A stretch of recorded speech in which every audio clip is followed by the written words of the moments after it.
Hello class. Today we're going to be talking about the Great Depression from 1920 to 1940.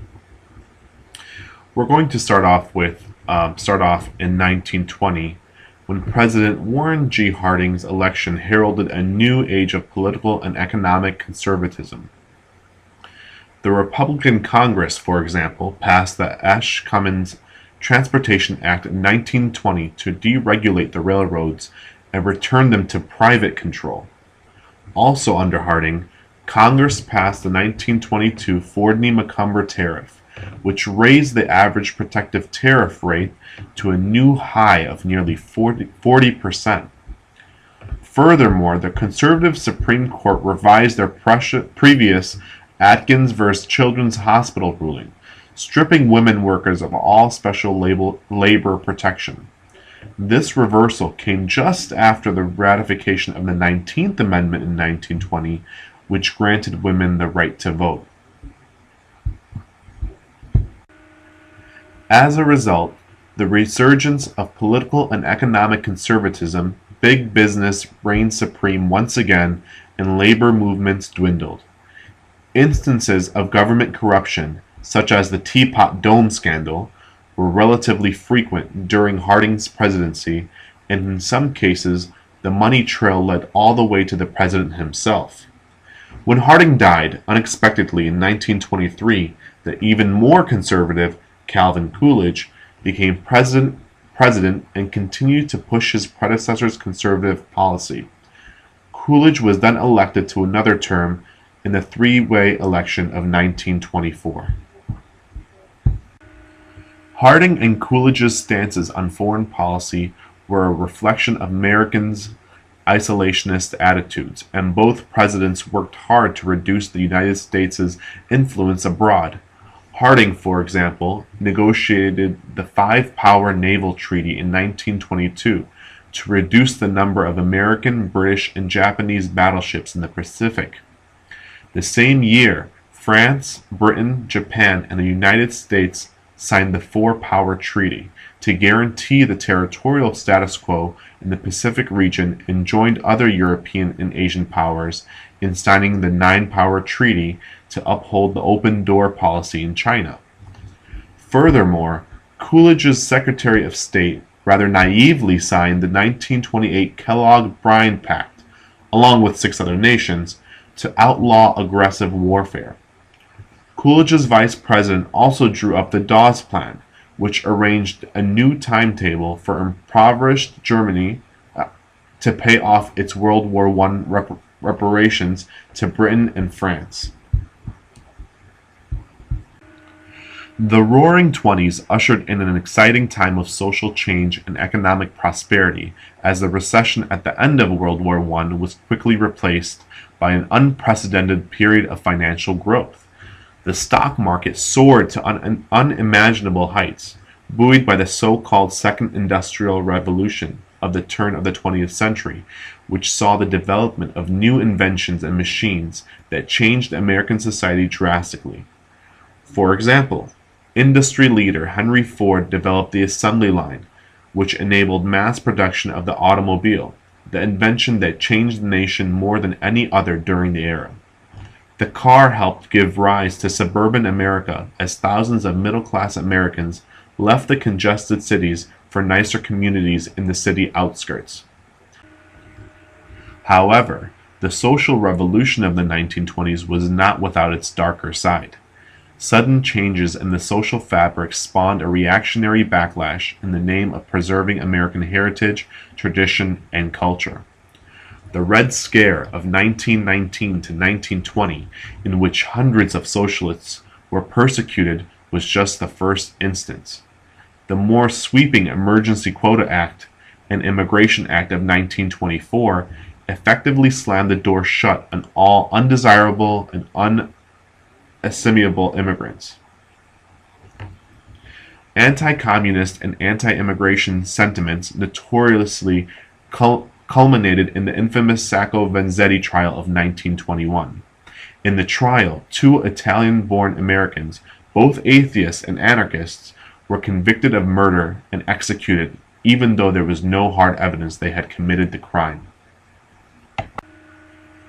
Around the same time, conservatives scored a major victory when in 1919 the 18th Amendment was ratified and the Volstead Act was passed.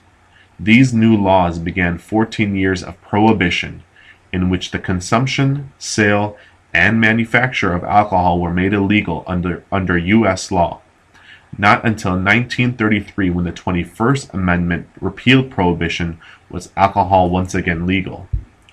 Also during this period, Christian fundamentalists rallied together against Charles Darwin's theory of natural selection, which they saw as heresy. These fundamentalists lost a great deal of credibility, however, after being humiliated on national radio during the Scopes monkey trial of 1925.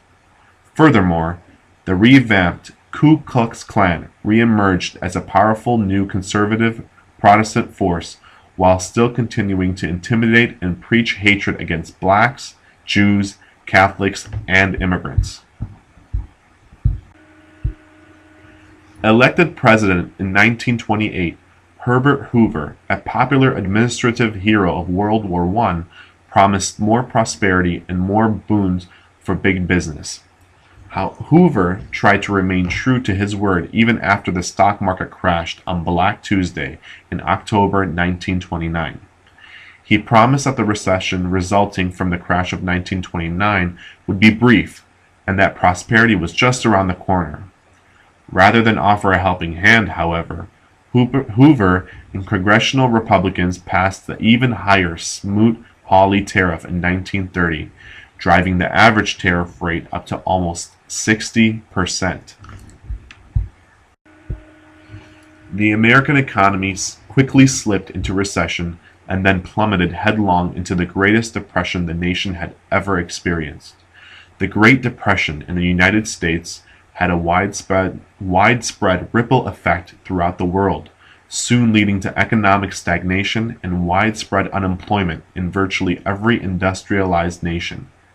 Millions of Americans lost their jobs and their homes, and shantytowns dubbed Hoovervilles, after the president whom many blamed for the Depression, began to spring up throughout the country.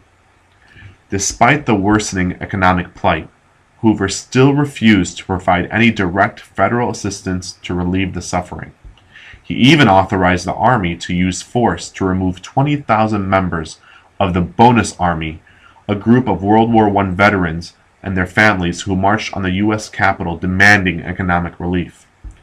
By 1932, Americans, fed up with Hoover's lack of economic assistance, voted him and his Republican counterparts out of office. The optimistic Democrat Franklin Delano Roosevelt of New York, a distant cousin of previous President Theodore Roosevelt, took office. Roosevelt rallied and panicked Democratic majority in Congress and pushed for the passage of a bundle of sweeping laws known collectively as the New Deal. Taking a calculated risk, Roosevelt structured the New Deal policies around the untested theories of British economist John Maynard Keynes, who believed that planned deficit spending by the federal government could prime the economic pump and jumpstart the economy again. During Roosevelt's first 100 days in office, he and Congress passed the bulk of the legislation of the first New Deal. The first thing Roosevelt did was to declare a national bank holiday, so that the banks could reopen the following week on more stable footing. The Emergency Banking Relief Act also gave the president control over exchange rates and all banking transactions. Additionally, the Glass-Steagall Banking Reform Act created the Federal Deposit Insurance Corporation, or the FDIC, to insure individual deposits with government money. The FDIC helped restore the public's confidence in banks, as many people had lost their savings when banks failed after the stock market crash of 1929. The FDIC made sure that Americans would not lose their savings if a bank ever collapsed again.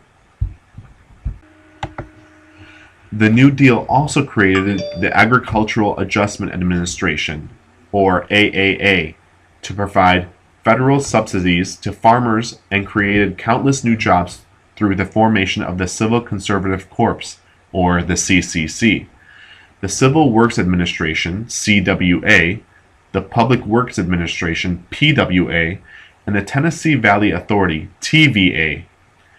The Federal Emergency Relief Administration, FERA, was also established to provide relief on the state level, while the National Industrial Recovery Act, NIRA, was passed to bail out the nation's failing factories. These are known as the alphabet agencies.